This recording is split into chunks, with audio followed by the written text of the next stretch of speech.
that you guys are here. I'm glad that you guys are here, part of La Vanguardia. This is a excellent program. It's a great, it's a restart. If you have experience in fundraising, it's a good restart. If you're new to fundraising, it's a good way to get started because you get an introduction to a little bit of everything when it comes to fundraising, all the vehicles that you can use to fundraise, best practices, which is good to know when you're starting in philanthropy.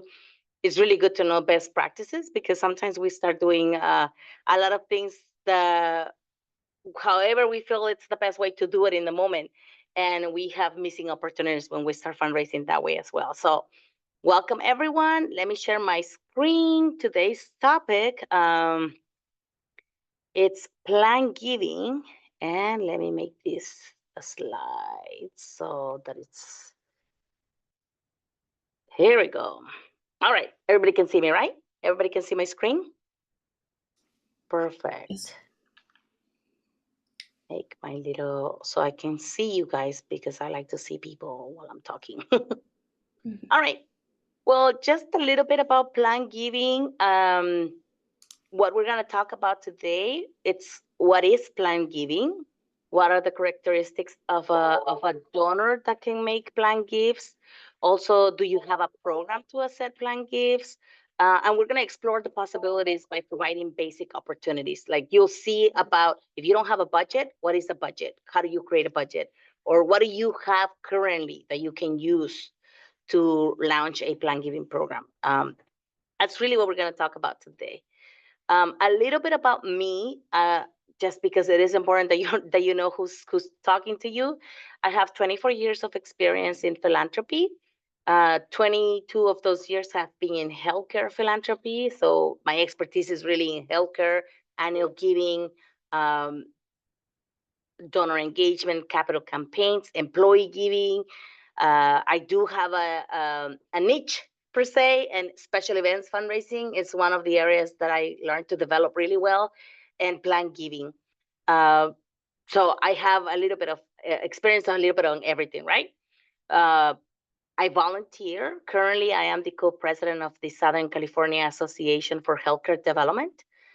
They are going through a transition right now, and because healthcare has become so complex, and now I work for a mental health organization, we are actually doing a lot of other things, and that association is also transitioning its name to include community clinics and nonprofits that focus on healthcare.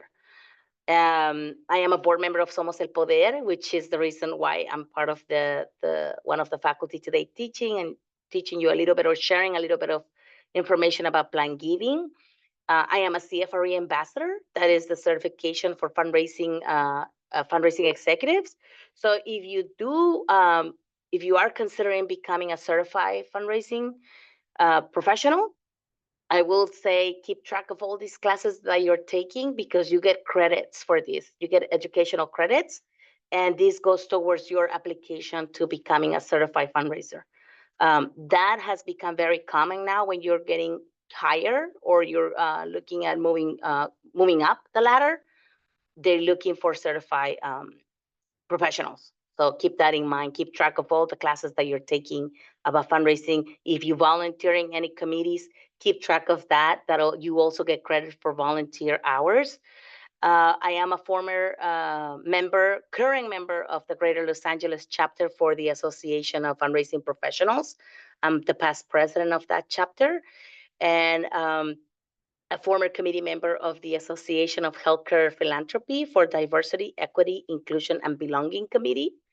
And in 2022, I received the 40 Under 40 award right before I turned 40. So that was like, it very important. it was a nice recognition. They recognize your expertise and your experience in philanthropy, specifically in healthcare. I do have a master's in public health. I'm actually finishing my last class this summer. Really exciting about that. And more than anything, I like to tell people I am a mother more than anything. And like the first thing I will, when they ask me, who are you? I'm a mom. Like that tells you a little bit about who I am. I'm a wife, I'm a daughter, I'm a sister, and I am a community member. And all of that, it's part of what I bring to the table when I am fundraising. because the one thing that in fundraising is your authenticity, knowing who you are, knowing what you bring to the table, and looking at what you have to make your fundraising more relevant. And you'll see why and how that gets involved into planned giving. So what is the planned gift? And I wanted to share this with you because a lot of people have a lot of ideas about planned giving. The first thing they think about is, well, in order for me to have this type of programs in my nonprofit, my donors have to be wealthy. And that's the first thing many people think, like, oh, they have to be wealthy. And the reality is not necessarily. But a planned gift in reality is referred to a gift, planning, or legacy giving, a donor's intention to contribute a major gift to an organization beyond their lifetime. That's according to Wealth Engine 2019. The most popular that everybody knows is bequest, where you establish in a donor's will and disperse it after their passing, right? That's the most popular, the most common. Everybody knows about that one. But there's a lot of different categories for for a planned giving program. There is a form of insurance, life insurance, 401ks, putting somebody as a beneficiary, leaving your nonprofits as a beneficiary for that. There is also DAFs, donor advice funds, that you can do through a state plan or through a planned gift. It's like, if you think about it, most of these gifts are gifts that are $10,000 and above. So think about that. It really works really well with major gifts as well, because when you have a donor that has the capacity to give you a cash gift now of $10,000 and above, they can also give you, they might have the capacity to leave you in their will. So if you're not giving them that opportunity, if you're not putting this in the radar, you're leaving money on the table. And this is why it's important that you have some sort of language in your website, in your email, anywhere possible, so that your nonprofit is on top of mind whenever you communicate with your donors. So think about that you want to be top of mind for your donors. So thinking about the donors, and thinking about planned giving, like future gifts, right? They're not gonna mature now. In some cases, somebody might leave you in their will, and the joke among fundraisers that are doing planned giving, like planned giving officers, they always say that they have a donor, and as soon as the donor leaves them on their will, they extend their lifespan by 10 years. Like that donor automatically lives longer than expected, and they don't know why that is. I think it's because they're giving. They're so giving. These people are so giving that the world needs them more longer in the world needs them longer time here, right? So that's probably why their life is extended. But a lot of the work that we do in planned giving, you do it today. You work in the organization 1 year, 2 years, 3 years, and you don't see the fruit of your labor, because those gifts don't mature within that period of time. And I do have a story to tell you about that, because I do have a donor that the gift matured while I was still working at the organization, and it was really exciting to see this gift come through. But what is a perfect prospect, or in this case, a suspect, right? You're looking at the right person. What are the characteristics that you should look at in your database? When you're looking at your database, what does this donor look like? These are the donors that have continuously given you for 3+ years. Over the last 3 years, they have given you consistently. Maybe you have a monthly giving program. If you do, are they giving you $25 a month every month for the past 3 years? That's a check mark. Are they age ready? How old are they? And I have a little slide to show you the people that leave bequest, their age group in the next slide. But think about that. Are they ready to retire? If they are, that's the time when they're looking at their wills. They're looking at their 401ks. They're looking at any type of life insurance, and they're assigning beneficiaries.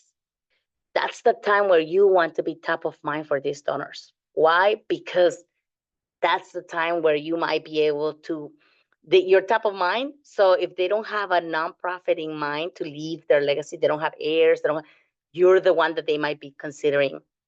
This is why it's important that you're constantly setting out information about you being a nonprofit, inviting them to leave you in their will, even providing information about tax regulation. And right now, there's so much going on in the administration that there is changes in the tax regulation. So that's something that you can, if there's an article out there about that, you might want to share that with your donors. And it's also a reminder of, hey, by the way, I'm not just giving you information, but by the way, you might be able to benefit us and leave us a gift, a larger gift than what you're doing right now if you plan ahead. Think about also their family. And this is very unique to the Latino community. And being that we're with La Vanguardia, you're serving your nonprofits are serving Latinos, right? Or Latinx communities. But you also probably have Latinx donors.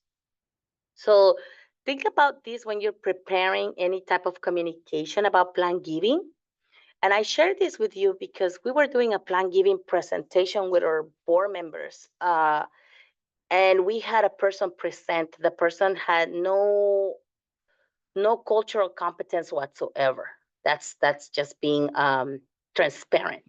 And the person presented, and in the presentation, the person said, "Oh well, but I mean, when you think about who you leave in your will, the first thing you think about is church, and then the nonprofit, and then your family."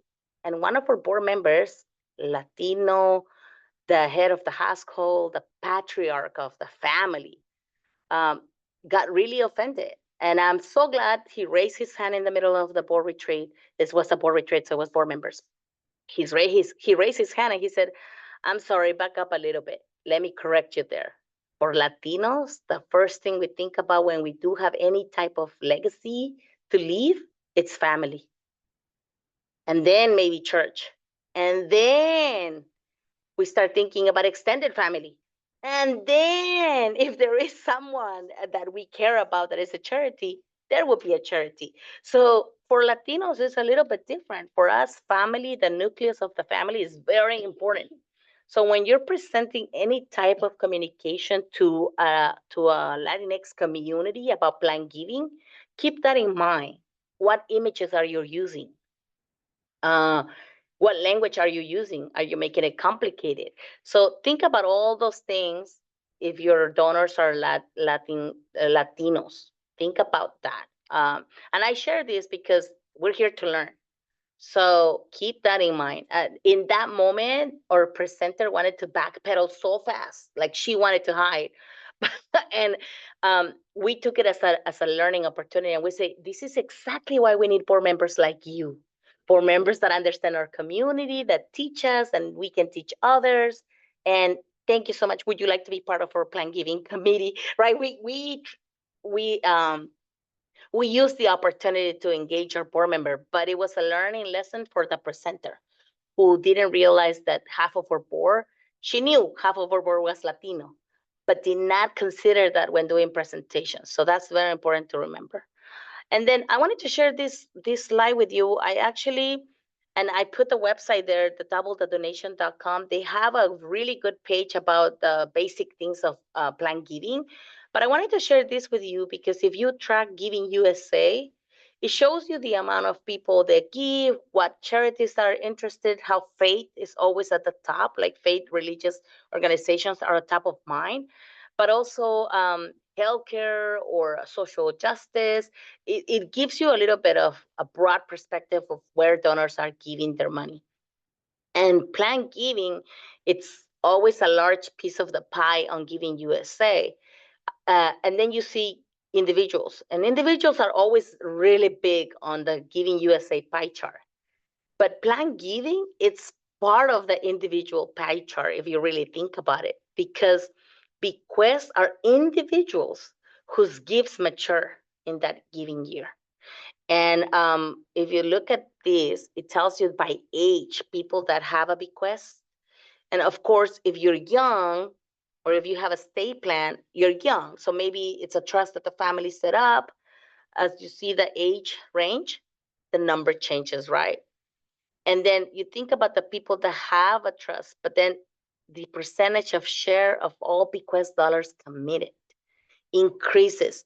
And if you look at the age group, 45 to 64 age rank is the highest. And think about what your donors are going through at that age range. And I think about it. It's like at 45, you're in the middle of your career. You probably have children already. So you're looking at making a will. Maybe you already have a home. You have moved up the ladder. You're in the C-suite. So people are coming into income. 64, you're thinking about retirement. It's when people are looking at their will again. They're reviewing what they left in their 401k as a beneficiary. I know I recently updated mine, and I removed the charity of choice that I had. Because when I was reviewing my 401k, I realized, I remember how they made me feel the last time I interacted with them, and it was not nice. And then I thought about, but who has been like resonating with me lately? What's an organization that right now I'm really involved, and I love the mission. I love what they do. I identify with them, and I added them to my will. So, and I'm not adding a lot. But if you think about it in the aspect of you can make a minimum. Right now, Children's Hospital has a Children's Hospital Los Angeles, because there's a couple of Children's Hospital in LA, but Children's Hospital Los Angeles, they have a special campaign going on. A donor is making a $1.25 million gift next year, but they secure it now. As long as they do it a challenge, anybody who lives in their will, a gift of $10,000 or above. So they have a minimum. Anybody who lives $10,000 above in their will help lock this $1.25 million. And I was like, why the amount? Well, next year, Children's Hospital will be 125 years. So they're playing with the numbers and they're making it a challenge. And when you think about that, I was like, oh, I can leave $10,000 to the Children's Hospital. There is somebody who receives services there, a close friend of my family. My son was treated there once. And so they're close to me. And I was like, I can do that. And $10,000 now means a lot to me. But if I put them in my 401k and they won't receive it until I pass on, yeah, that's doable. So that's something that I started considering.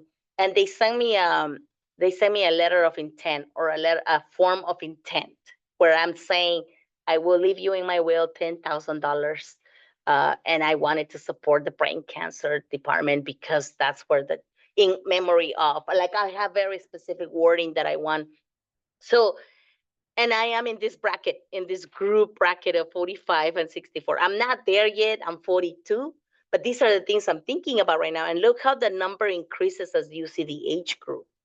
So tailoring the messaging and keeping that in mind is important. If you have a database and you're tracking your donors, invite them to share with you their birthday.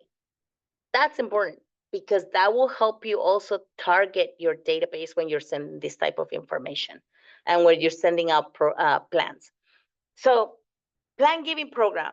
Do you need to accept or receive a plan gift? Do you need a program to accept this type of gifts? What do you think? What do you guys think? Yes, no, maybe? No. I go with no. The answer is no. The answer is no. You don't need you don't need a fluent program. You don't need a complex program. All you need is to have the keywords and the right information available to your donors. So you don't have to have a plan giving officer. You don't have to have a state attorney available 24/7. You don't have to have that. You need 3 basic things, and that's what we're going to talk about. Let's say you don't have the budget, you don't have the staff members. You need an email signature. This is the very basic of how you can start. And currently, I'm starting this in my new organization, because my organization has a state plan giving page, and we're not using it to its full potential. So I came in, and that was the first thing I asked. I said, hey, do we have anything about plan giving? And they said, yeah, we have a website. How come I can't find it? Or a name is not even in the website. So I was like, oh my goodness, we need to rename this page. We need to revamp. So we're starting with the email signature. Like, you need an email signature. 2, include a language in your website. We do have that in our website. I'll share my website with you guys. But we do have something about plan giving and what it does and how you can use it. It has our 501c3 number or legal name, the very basic information that you need. And then partner with experts to educate your donors. That's the number 3.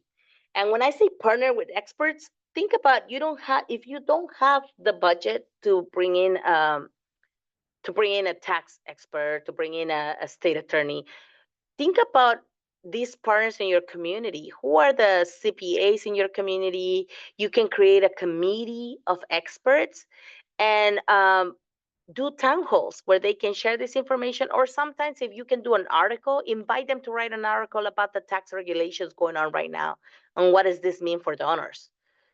Having that little article helping educate your donors, you can add it to your newsletter, and boom, at the bottom of that article you can say, don't forget about us in your will. A quick little sentence. For more information, click here, and it goes to your website where it has the 501c3 number, like the basic stuff, right? So think about that, but you don't have to be the expert on this type of information.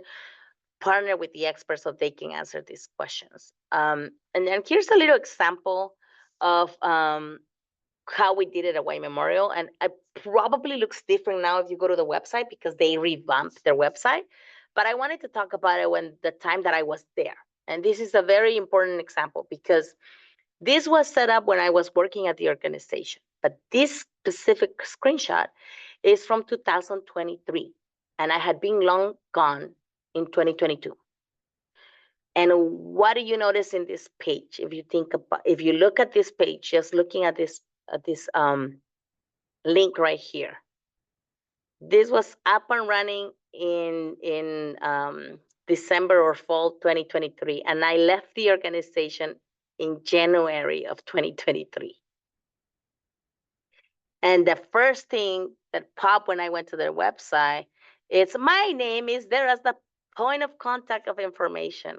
Thankfully, that is my cell phone number there. So if a donor called, which I had a couple of donors call me, I was able to refer them back to the nonprofit and say, oh, I'm so sorry, I'm no longer there, but it's so nice to hear from you. Let me refer you to the right person. And I gave them their number and the cell phone and I gave them the office number, the contact, who to contact. But if you're going to have anything in your website about plan giving or a person in your office, make sure it's up to date. That's the first thing I would challenge you. Go through your website right now, search the name of who was the last fundraiser to make sure that it's nowhere in your website. We currently went through that in our organization right now. I am at Pacific Clinics, and the former CEO, the former foundation development officer, she retired and her number was in a couple of our pages. So now we're currently redesigning our page as well. But the first thing we did was search for her name and her phone number because we realized that she was the point of contact at some of our website. So this was just a little bit of things, a little bit of an example of how you can add it to your current page. It doesn't have to be complicated. Everything that's highlighted, it's a link to somewhere else. But plan giving, we didn't have at White Memorial, we didn't have a program. We were barely starting. So what we did is plan for the future, meet with an expert, protect your family while leaving a legacy. So the first thing that we wanted to say is protect your family. Why? Because even if you don't leave anyone in your will, if you don't leave my nonprofit in your will, I want my donors to know that, hey, what's going to happen with the assets that you accumulated while you were alive? Have you thought about that? And then in the process, we can talk about leave or charity, but that was not the point of the conversation. The conversation is really what's going to happen with those assets. Are they protected? Make sure they are. And if they're not, what can you do now to protect them later? Include the charity legal name and the EIN number. And I always share this with you because sometimes they have a DBA. You may have a DBA. White Memorial went through a rebranding and they changed their name. They became, instead of White Memorial Adventist Health, they became Adventist Health White Memorial. There was a transition, right? And it had to do with branding and a system. But because we were known as White Memorial, or her legal name did not change, or her legal name was White Memorial Medical Center Charitable Foundation. So that had to be in our page. And if you look at it, it says to White Memorial Medical Center Charitable Foundation. Like the full name is in the page, because we wanted to make sure that people knew our exact name if they leave it in the will, or if they leave us as a beneficiary in their 401k or life insurance and don't want to reach out to us. At least they have the information available. Then add specific staff member who can provide information to them. Currently in our staff right now, we do have somebody in our team that their past life, they were a plan giving officer. So that's not her current job, but we added her as the point of contact so that she knows how to answer the basic questions. In your case, if you don't have anybody, then add yourself as the point of contact, but make sure there is a person they can reach out to. If you don't want to I will say add a general number, but always have a name. So let's say Ana Patino, and then the number is 1-800-SOMOS. So there is always a person they can ask for, and there's a link, that person is linked to that program. And always make sure that it's a phone number that they can reach. So in case there is a change of team members, you have that available.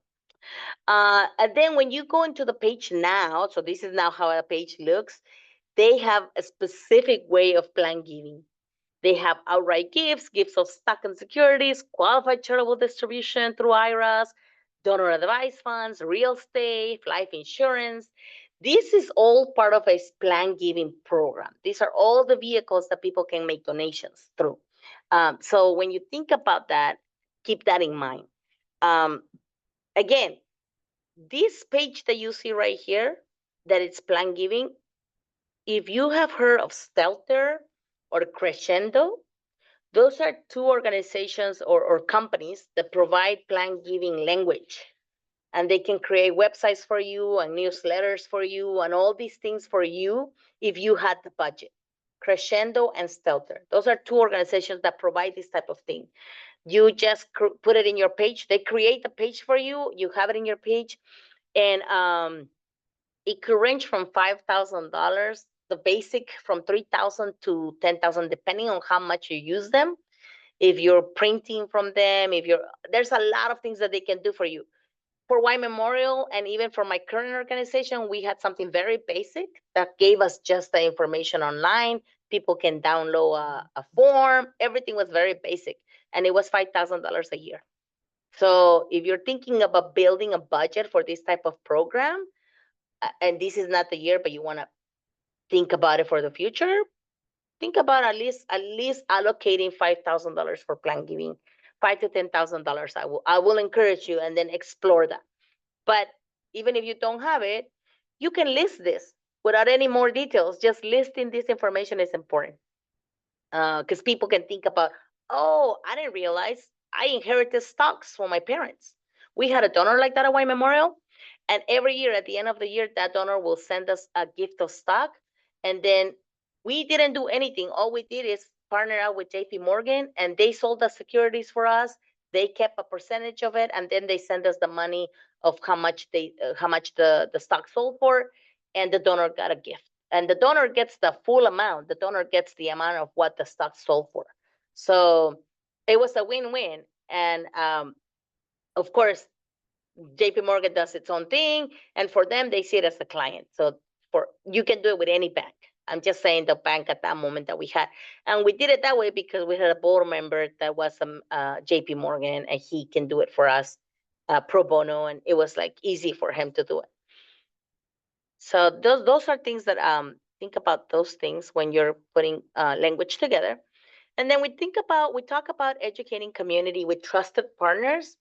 I share this with you because if you have a trusted individual in your community or organization, like a real estate agent, not a real estate attorney, an estate planning attorney, a financial expert like a CPA or a wealth management officer or professional through the banks, they can provide a lot. They love to educate. They love to provide literature, financial literature, and this could be one of those financial literature seminars that you can host. So you're hosting it, All they're doing is really providing education, and that's it. And you can do a follow-up with sending emails about, hey, we hope you like the seminar about financial security or planning for your future. Here's more details if you'd like to know more about this partner. Again, make sure it's somebody you trust. Make sure it's somebody that somebody refer you to. Look at your board members. Sometimes your board members have expertise. Um, we had a couple of board members that were bankers. So we went to them and we asked them, hey, we're looking for an attorney that does estate planning. In my case, because it's White Memorial was in Boyle Heights, it is in Boyle Heights, and our community is prominently Latino. About 90% of our population is Latino. We also understood that our population, 50%, maybe have a third grade level education. So we wanted to make sure that it was somebody who was bilingual. Even me, who speaks English and understands and reads and writes English, when it comes to financial questions or real estate questions, I ask them in Spanish. It's my first language. So I always wanted to give that opportunity to our seniors. If I was looking for somebody who was between 64, 65, I wanted to make sure that it was somebody that if my donor switch into Spanish, the expert can understand and switch into Spanish. So keep that in mind.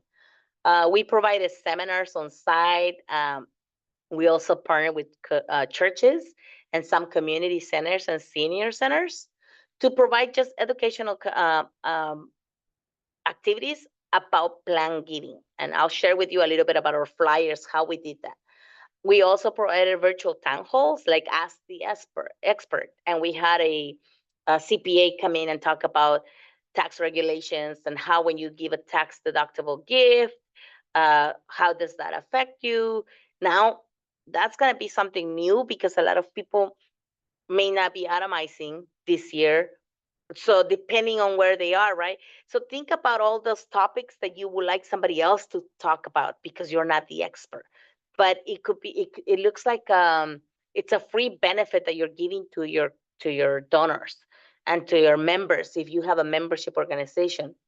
It's something you're providing for free, and it won't cost you anything because they are more than happy to do these things for free. They like to educate the community. Um, and then always think about relevant topics. Because I was in healthcare, I will think about dementia. At the last organization that I was in, USC has USC Arcadia Hospital. They had a great community center, and they will every month they will have a different topic. And one of the topics they brought in a physician a neurologist who specialized on anything that had to do with mental diseases like dementia. And he was like, oh, I would like to talk about this. So we brought him in as an expert. It was a relevant topic for somebody who is in that age category. So it was not about plan giving, but we wanted to make it relevant to them. What is the topic that is important to them? And then once they're there, we can share with them a flyer about our plan giving program, community activities that they can get involved. It's building that relationship with the donor so that it leads to the conversation of getting to know who they are. Do they have heirs? Do they not? Can I present a plan giving program to them? So think about that stuff. Sometimes the people that will come to these programs about, like especially the one with dementia, they didn't have dementia themselves, but they had family members. Sometimes they're the caregivers of an older parent who's 90 years old, and they're probably 60. So think about those topics that are important to the caregivers. That's one of the things. Again, we were not the experts. We were just the mediators. We were the facilitators, bringing in these expert groups together, providing the information to our donors as a benefit. And then here's a sample of the email signature. Remember Pacific Clinics in your will. Click here to support our frontline workers, educators, change makers. I think about now Pacific Clinics is the largest behavioral health service provider in California. So I will put, remember Pacific Clinics in your will. Click here to support mental health services for our youth, children, and families. That might be something, right? So think about that, but it doesn't have to be complicated. It could be very simple. So a case study I wanted to share with you because you might be thinking, well, but how effective are these programs? I mean, how effective? You don't have the budget, you don't have. So back then, I didn't have Canva. Canva was not non-existent, and if it existed, I didn't know about it. Okay, so back then, when I started doing plan giving, I think it was about 2016. Um, I had to create the flyers on Microsoft Word. It had to be, everything was from scratch. We didn't have a budget, including even our CFO was type of like not forward with the program. He was like, I want you guys to be focusing on raising money now. We need money now, not later. But without we had other board members that was like, this is a good idea. We should start a plan giving program. Why not try it? So at the end of the day, the CFO gave in and said, okay, let's do it. Let's start it, but don't spend too much money because we didn't have money. There was no budget for it. So we started doing a plan giving program for White Memorial. White Memorial is in Boyle Heights. I shared with you a little bit about the community. It's 90% Hispanic. It had at that time, I don't know about now because the makeup of the community is changing, but at that time we knew that a lot of our community members had a third level education. That rate of the education was very high for elementary level, uh, and a lot of people think that there's no money in Boyle Heights. But if you think about real estate, it's very it's prime in Boyle Heights because you are right next to. Let me see if I have a picture. This is the hospital, but if you look beyond the building, this top building right here that you see the tower, the patient tower, the view of those rooms is to the skyline of downtown LA. It's a beautiful skyline. It's like a really nice location. So when you think about this, they are 5 minutes away from downtown LA. If you're looking for a house in that area, some of those houses are considered historical homes or Victorian homes. So they range between 800,000 to $2 million, depending on the size of the home. So think about that. And then these are communities that have been and have roots here from the Chicano movement. These are families that have been there for generations. So a lot of them, the parents, the grandparents live in the homes, and the children have moved out. They live somewhere else. They live in San Francisco. They live in Alabama. They're all over the place. Um, but the parents are still living in these homes, and many of the kids are now professionals making their own money. They're hardly coming home. So think about that. That's wealth. There is a property they're sitting. So when we started thinking about the who we're representing to, we thought about this is about family. This is about protecting our community. And we did flyers in Spanish and English. And I wanted to share with you the flyers again. This was with Word because I didn't have too much things going on that in the sense of an actual budget, right? So we had templates, and then if you look at this, the one in Spanish has a family in hands. Why? Because my focus was about families. And then 15 razones para revisar su testamento. 15 reasons to review your will, because a lot of people will not even know what like they know a will, but they don't have one. So we wanted to make sure, have you considered, do you have a will? If you do, have you reviewed it? When was the last time you reviewed it? So we thought about this, and then we did it in Spanish. We had an expert, and if you look at the one in the left in Spanish, I did not have a photo of who the experts were. I was just, this is about your future, this is about your family. Come to our cafeteria, and then what is a will? How would you how can you share this, right? Like thinking about the basics. And then it was a 30-minute session, not more than that. This was just an informational. You have 30 minutes coming. We're going to tell you a little bit about why it's so important to renew your will, and then my contact information. It's a Yuri Geronimo. That's my maiden name, and so all this information. That's 2016, okay? Then or 2014, I think. But then, if you look at the one in English, I knew who my audience was. For the English one, my audience was the physicians. We wanted to get the physicians involved, and we know that the physicians have different types of assets, different income, and the makeup of our physicians at the hospital are not all Latino. So we knew because they're physicians, they are looking at the experts. What are the letters after the people's names, right? So I wanted to make sure that they knew that I had an agent, that I have an attorney, and that I have a an expert on plan giving talking about this and planning for the future. The topic was the same, but very different approach of how do we present it. And if you look at the one for August 21st, from 4:30 to 6 p.m., because again, my targeted group was physicians. I wanted to bring in the professionals. We wanted to invite our board members to this session. This one was very strategic of who I wanted to send out this flyer to.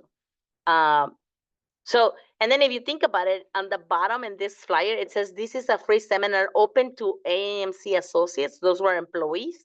We had a lot of nurses that were in retirement age. And we put there Taco Tuesday dinner will be served because we know that employees come if there's food. So we wanted to make sure that the employees also took advantage of this and that they came to this type of seminars.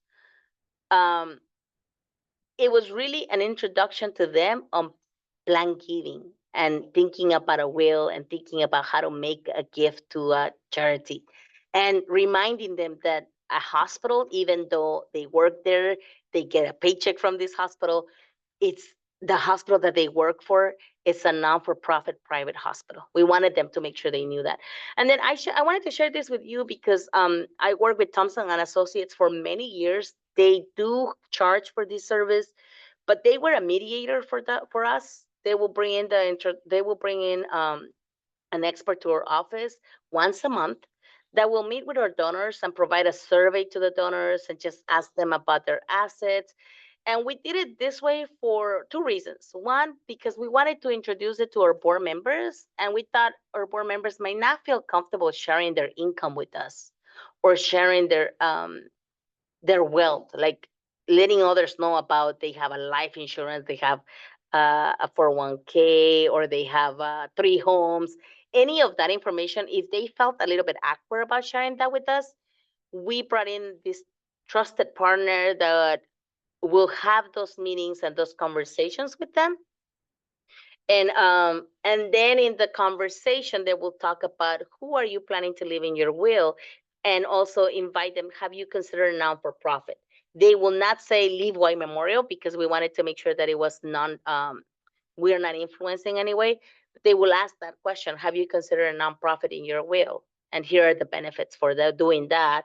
And if they, in some moment, the board member or the person who we introduced to this company said, yeah, I actually thought about White Memorial, then that company will tell them too, will it be okay for me to share your information to let them know that you expressed interest in leaving them in their will, and we will come in. But I will tell you, I will also call the donor anyway after the meeting and ask them, how did it go? How did you feel? Did you like the process? And in the process, if they share, oh yeah, and by the way, we're planning to leave you in their will, that will be a note for me to remember and something to keep in mind. Again, that was something that we did at White Memorial because we had never launched this, and we knew that we had good candidates there to the middle criteria. But talking about the case study for White Memorial. So when we launched the program, we only launched it with employees because we didn't have a budget and we wanted to make sure it was successful. And we started talking to donors. There was a nurse that came in and she said, you know what, I never had children. I love children. I work in the labor and delivery department. Until this day, I still keep in touch with her. I don't work for White Memorial anymore, but I still nurture that relationship because that's just who I am. I care for her deeply as a nurse and for the services and the care that she provided, but also as an individual. So I keep in touch with her. And during the time that we talk about this program, she came to us and she said, I would like to make a gift of $10,000, but I don't have the budget right now. Me and my husband are preparing to retire, and what can I do? So we presented to her the estate plan, and I said, well, do you have a 401k? Would you be willing to leave you can do it through that. Leave a $10,000 gift to us, put us in your will, and then I created a form. I don't have that form anymore, but you can find templates, but online. But I created a basic form that just said it's a interest form or expressing interest. I would like to leave a gift of X amount to this nonprofit to be used for this service. And for her, she was very specific. She wanted to make sure that it supported the maternity department because that's where she worked. So We put something in writing, and then she was like, hey, I don't have an attorney, an estate attorney. I'm working with my CPA, and he said that I should look into a state attorney to do all this. Well, guess what? I had a plan giving committee, and I had a state attorney. So I refer her to the state attorney. I said, well, here's a list of 3 attorneys in the community. I did not want it to limit her to one person. So always have more than one. I always give more than one.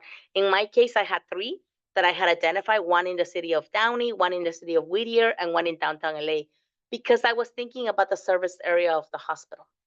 And she left us a will of she left us on her will for $10,000. Of course, she's living long. She's thriving right now.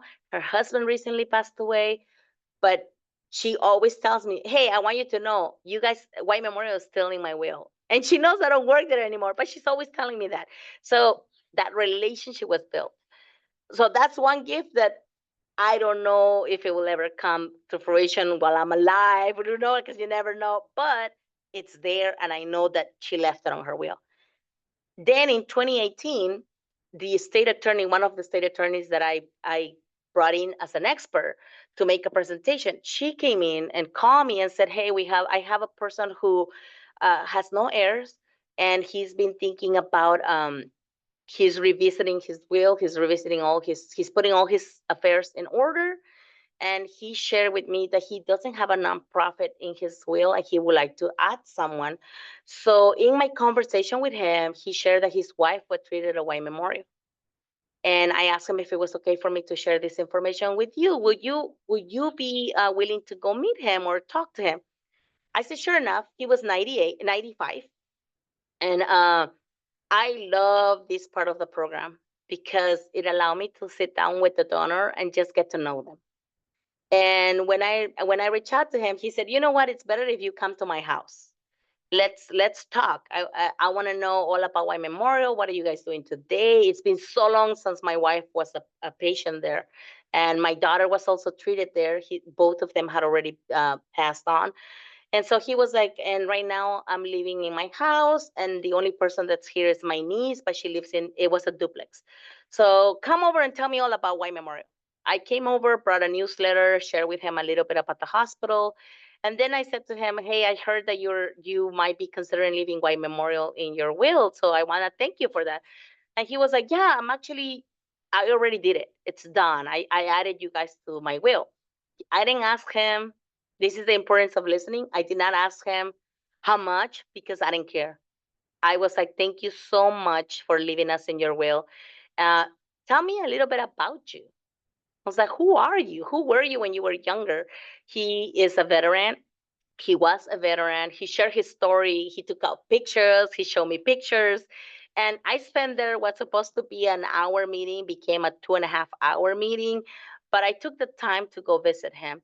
And then I asked him, will it be okay for me to share your story in our newsletter about you leaving us in your will and what giving means to you and how your mom instilled charity in you and giving to others? And he was like, sure, go ahead, share the story. And so I made it a story. I shared the story in the newsletter. We share about his gift, leaving us on his will. And that was that. And he was in my mailing list now, right? He was receiving something from me every once in a while, a touch point. Fast forward to 2018, we get a letter from the state attorney letting us know that he has passed away and that we're getting a $250,000 gift that he left for us. And he had sold his property and he had divided 50% was for charities. We were the largest charity he left in his will. And he left something, something for his niece who was taking care of him all these years. But I tell you, the moment that gift came in, I was so happy. I was just like, oh my gosh, my work. It's like it gave for it like I see the fruits of the labor because the program started in 2014, 2015, slowly being introducing it. It wasn't until like the beginning of 2018 that this state attorney said, hey, come and talk to this guy. He's putting his will together, and he mentioned White Memorial, but he doesn't know anyone from there. And then later on, at the next year, we get the gift. And so it was nice to see the gift come to fruition, because that rarely happens in plan giving. You work for the organization for many years and then you don't see it. So think about that when you're putting this type of programs together, because you may think, oh, it's you're doing all this work and it's not happening, but it's gonna come to fruition. It just takes its time. I know there was some questions, and I want to allow time for questions. So I know, Jorge, you have a question. Hi, Judy. I'm so glad to see you again. Nice to see you. Yeah. When my boss and I saw you in the conference, like we fall in love with how you easily talk about planning giving, and my boss was like, "You need to learn from her. Like, I want you to do that." And yeah, thanks to you, I'm like right now enrolled with on the development department, and I'm so happy to be in La Vanguardia because I know that everyone will give us a lot of their skills and experience. But I'm like really interested on plan giving because right now, with all the events and fundraisers that we're having, I have noticed a lot of elder community that I never thought about retirement plans, that the wills and things like that. So I want to work for a plan given program, present to the boards, and being able to have something. So first, my question: how can we secure the will? You mentioned something about yours that you changed the person that used to be before. How do we know if that happened, and how can we get the track of the money that So, people is given or is yeah, planning to give us? I will tell you, a lot of organizations don't like to ask the donors for their will. And I will not encourage you to do that, because it could come as aggressive, like you're Okay. interested in their money and not the relationship. It is Yeah. about building the relationship. The one way we got around that is, we created a form of intent. Form. And I am waiting to get the one from Children's Hospital, only because I found out that they're currently doing this campaign. Okay. And it's a colleague, it's a former colleague, and it was so funny because she took us out to dinner. We all went to dinner, but when we were at dinner, she was like, "By the way, if any of you is interested," she was making a pitch to fundraisers, and we were all looking at her like, "You have no shame. You're raising money from us." But she was effective, because even though she threw it in there as a joke, like she was like, "Hey guys, I'm gonna pay for dinner, but one of you guys have to make a gift." And we were I like, love that. "Forget it." I Like love everybody was like, that. "No, we all Yeah. sell her," or they all actually everybody sold me, and I ended up paying for dinner. But I was so intrigued by posing the question, that Mhm. I follow up with her, and I said, "Hey, I actually I have been thinking about Children's Hospital, and I would like to do something, and I never thought about doing it through my will, Mhm. just $10,000. How can I do it?" And she's like, "Oh, there's a letter of intent. There's a form. It's a form of intent. Um, I'll send it to you." And as soon as I get it, I'll send it to Anna so she can forward it to everybody. But she promised to send it to me this week.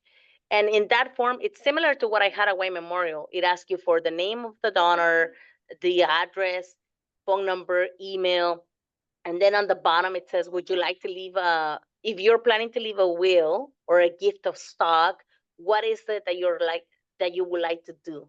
Like Mhm. it gives you prompts.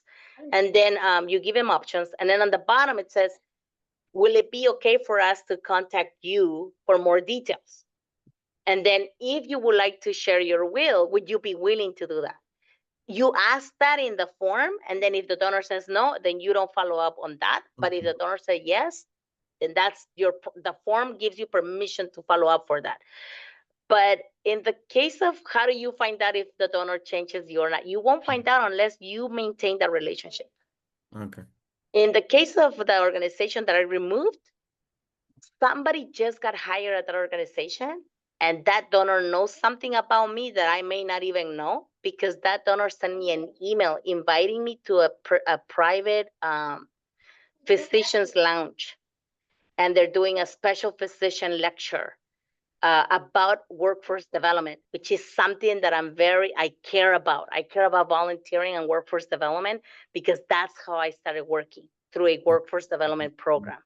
So I was like, this person knows something about me. So looking at your data and the notes, this Yes. person probably saw the amount of times I had given while I was working there and what program I was giving money to those years. Because Okay. now this person is inviting me to this specific program. I declined the invitation because I was just like you're new, you don't know. But I was like, but he knows the donors. He's looking at the database. Mm-hmm. And so keeping that relationship, inviting them to some of your events, following up with them on how are they doing. Or by the way, I came across this article that I thought you may be interested in. The more you know about your donor, the more they'll share with you and the more it opens the conversation with them. So if this major gift officer, he's new to the organization, but if we come across an events for fundraising, so he knows me. But if I get to sit down with him, I already know what the conversation is gonna be. He's gonna tell me, hey, we noticed that you stopped giving. Mm-hmm. Would you be interested in giving more? Or would you be, I already see it. When he asked me that question, I might be able to share with him. So it's important that you keep those relationships outside of an email, outside of phone calls, that you meet with your donors and you ask questions that are inviting information. Okay. Last Um, question. For okay, the attorney, you mentioned something about not sharing just one attorney suggestion. What if we have board members that are attorneys and they're well, willing to give the pro bono for whatever the organization needs? it has to be an estate attorney for this specific project.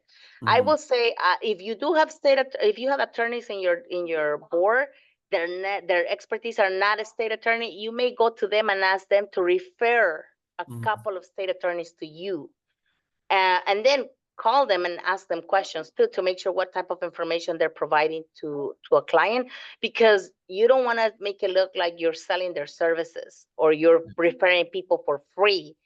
This is a win-win-win. It has to be something that if they can provide the service pro bono, great. Just providing information. But I will say, have always more than one, because you don't want to make it look like you're referring people to this attorney. And if the attorney gives you gifts, they are a donor themselves, it might create a conflict of interest on perception. There might not be none, but the perception speaks Mm-hmm. volumes, and you want to be careful of that. Okay. You don't Perception sometimes become reality, so you don't want to give the perception that, oh, you're giving me a donation because I refer you a donor who now is using your services. And if they leave you in their will, well, how do we know that the board member did not persuade the client to Mm-hmm. leave you? So you want to avoid that. So Okay. the more experts you have in that category, in that committee, the better. You're protected. Yeah. Thank you. And Russell, I think I saw your hand. Your Russell's hand was up and then it was gone. Oh, there it Yeah, is. yeah, no, hey, good evening. Thank you, and I apologize. I've been commuting, but no, I was you mentioned it. We just accidentally. I do have an attorney on the board. His one of his family members went through our program, and he's a state attorney. And he was actually a few months ago sharing with the board members how he's we're on the list of when he sits with people as one of the nonprofits they can give to. So I was just going to suggest for the group is state attorneys, but you had me kind of thinking life insurance, like trying to identify some of those people to be on the board as well, right? Because they can help us. So we're not trying to target people, but they're already doing that work and could be a voice as people are actually going to them for that case. So it was just a suggestion that I accidentally we stumbled upon. It wasn't why we brought him on for the board. He actually wanted to join the board because he believed in the program. And then he was like, hey, I'm doing this to the other board members to kind of get them to see what else they could do with their talents. That's a great point that you brought up, Russell. Also, that the attorneys, they don't have just one charity. When somebody comes and tells them, "Oh, I never thought about a charity," they have a lot of charities in their list. So, which is why it's important that you build a relationship with the attorney as well, because they get to know you. And then if a donor comes, or a person, a client comes to them without a nonprofit, they will remember you, which is what happened with the donor that we had. He came to the attorney. We didn't refer him. He came to the attorney. He was putting his paperwork together. And in the conversation, she showed them the list of charities, and why Memorial came as a result of that conversation. Like, oh, my wife was a patient there. And for the attorney, that was the cue. Like, oh, I know someone at Y Memorial. Let me connect you to Y Memorial. It's not just a nonprofit that they don't know. She knew us, and she knew who to contact from Y Memorial and connect the donor, her client, to us. So it make her look good, and it help us as well, right? So it's a win-win. Marisa, you had a question? Yes, really quickly. Just about the form of intent, I wanted to ask if you recommend directly putting that on your website, or if you would reserve that for people who inquire somehow about, yeah. Yeah, I wouldn't put it in your website, because that's it has to flow. And that's why I said the importance of building the relationship with the donors. When you look at your database and you start pulling the data, let me look at the last 3 years, donors that have given me consistently, continuously, an X amount, and you can put the amount. When you start looking at your website, you're going to see some names that may be familiar to you. There might be major gift donors, people that can give you $10,000 and above, or people that in the past 5 years have given you a total of $5,000, $10,000. They have given you all this amount throughout the years, but not at once. So that's somebody that you want to reach out to and build a relationship with. When you build a relationship and you're having these conversations, then the form is a way of securing the gift without the will. At Y Memorial, it was hard for us to get those forms back. We only got a handful of those forms back. And it was because people just didn't feel comfortable sharing their will. But then we have the nurse. The nurse came back to me and said, hey, I wanted to give you a copy of my will. And she gave us a copy of her will. And we're like, okay. But I had a great relationship with her at that time. I had built a great relationship with her.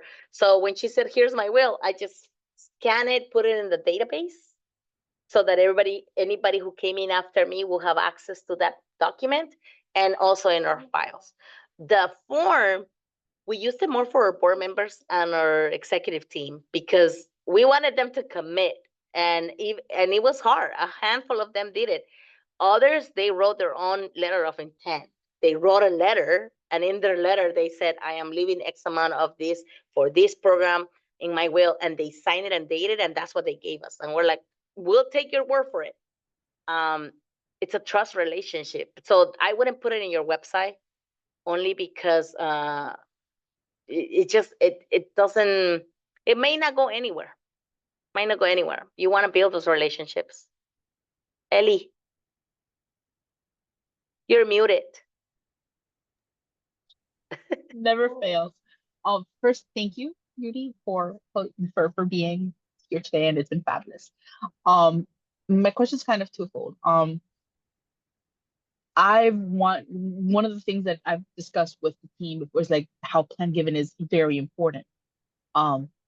But one of the things, because of the neighborhood and the clients, they're like, we don't want to ask within the community. And I'm like, but these are the people who trust and believe in you.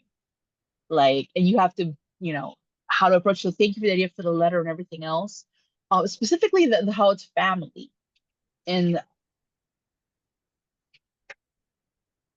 you see that you've had the most success being able to connect the plan giving with we know you're taking care of your family, then think about, how to help those who help you, is how I'm thinking about, we help you.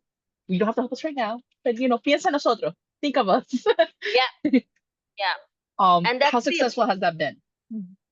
That's the approach. I'll tell you, because our hospital was a little bit hesitant, and it's always that idea of, oh, there's no money here. Like this is a low-income community, and we are a medically underserved community. We raised $6.2 million from the Plan Giving program. Like people that send us something in writing or verbally said to us, we're leaving you in your will. Give me one. Yeah.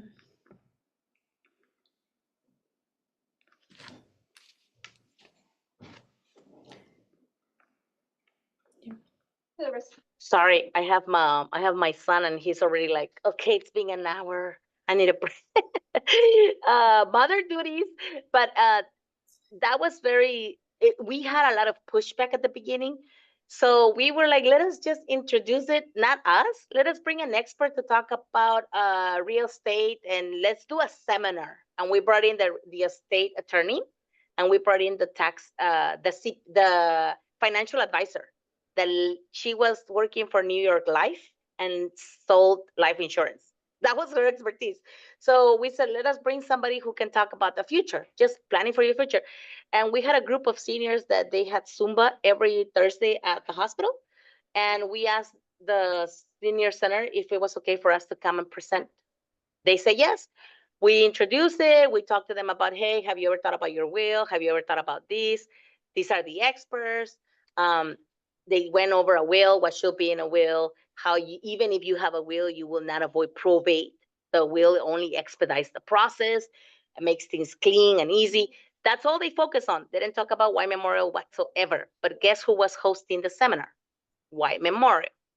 At the end of the conversation, they said, if you like more information, the experts gave out their business cards.